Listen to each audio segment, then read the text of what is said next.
Imagine trying to run a business where getting paid is the hardest part. Not finding customers, not building a product, not competing, just getting paid. That was the reality for millions of African entrepreneurs for decades. A business owner in Lagos could have customers in London, clients in New York, partners in Dubai, and still have no reliable way to collect their money. The infrastructure simply didn't exist. Or if it did, it was slow, expensive, broken, and built for everyone except Africa. For a continent of 1.4 billion people, that was more than an inconvenience. It was a ceiling, an invisible wall between African ambition and global opportunity. Most people accepted it. One man decided to demolish it. To understand what Flutterwave built, you first have to understand what Africa looked like before it existed. Africa is not one country. It is 54 countries, 54 different currencies, 54 different banking systems, hundreds of overlapping regulations.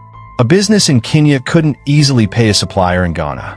A startup in South Africa couldn't receive funds from a customer in Nigeria without jumping through hoops that took days, sometimes weeks.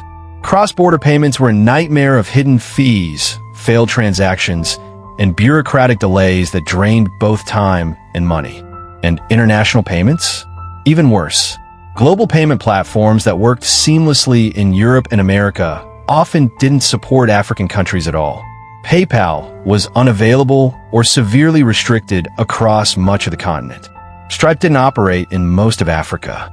Businesses were essentially invisible to the global digital economy.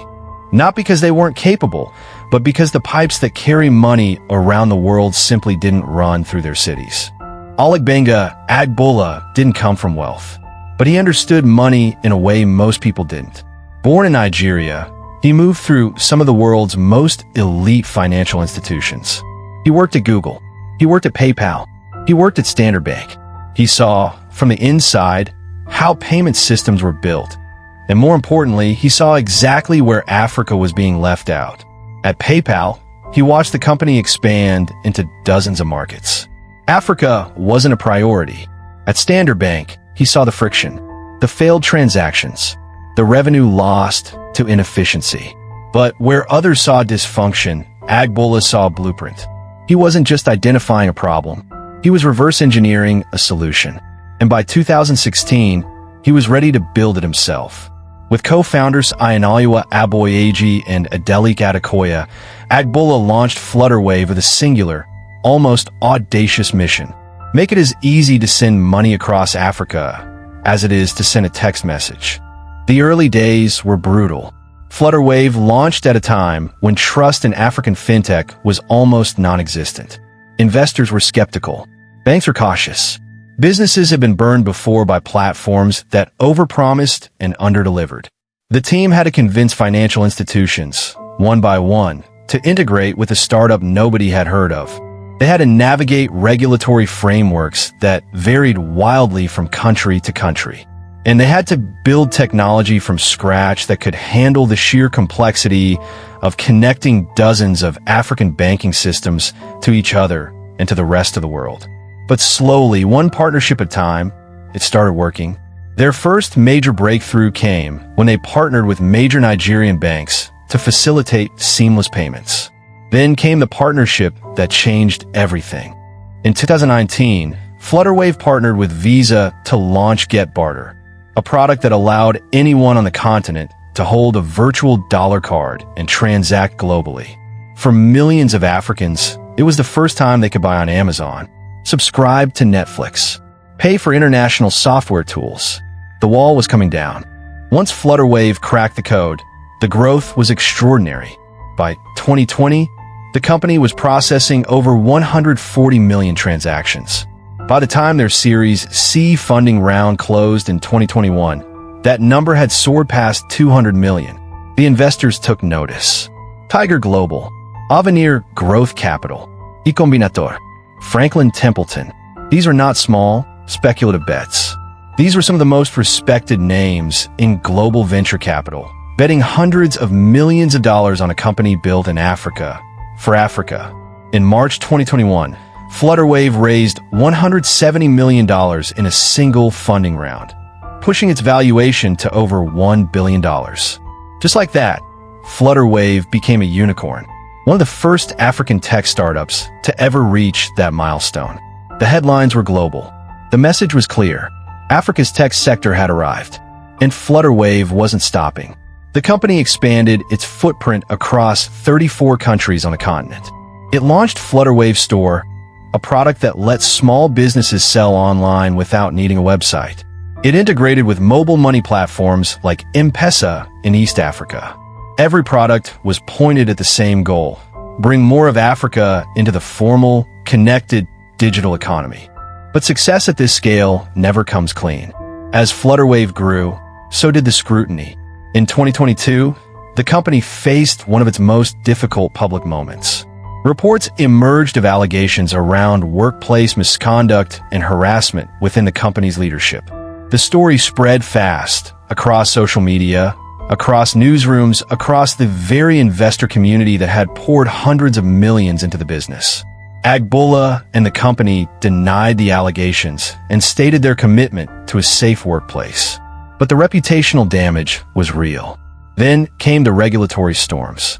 In Kenya, the Assets Recovery Agency froze accounts linked to Flutterwave, alleging the company had been used in money laundering transactions worth hundreds of millions of shillings. Flutterwave vigorously denied the claims, and the matter moved through the Kenyan courts. But the headlines shook confidence in the company at a critical moment.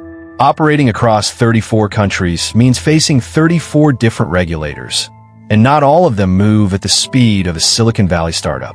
Licensing delays, compliance battles, government investigations. These were not hypothetical risks.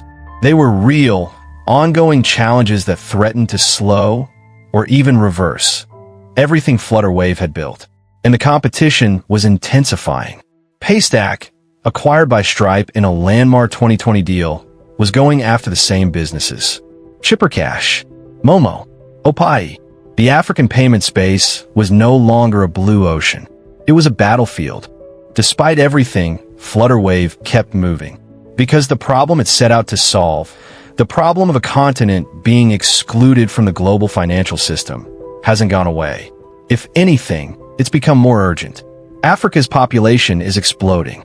Its middle class is growing. Its startup ecosystem is producing world-class companies that need to send, receive, and move money at global speed and scale.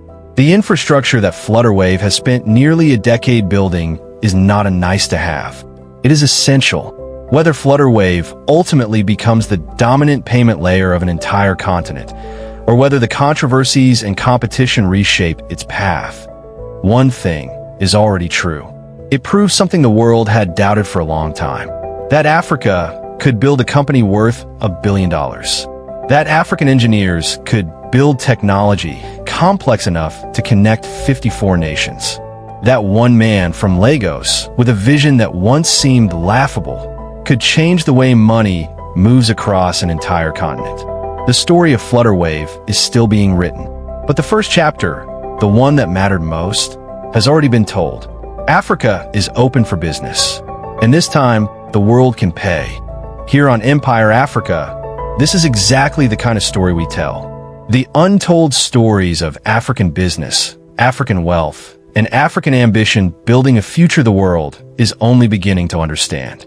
Every week we go deep into the companies, the founders, and the decisions that are reshaping this continent. The stories that global media overlooks. The billionaires being built in cities the world underestimates. The infrastructure being laid beneath economies that most outsiders have never tried to understand. If this video showed you something you did not know before, if it made you see Africa differently, then subscribe to Empire Africa right now. Hit the subscribe button, turn on the notification bell, because the next story is already waiting, and it is bigger than this one.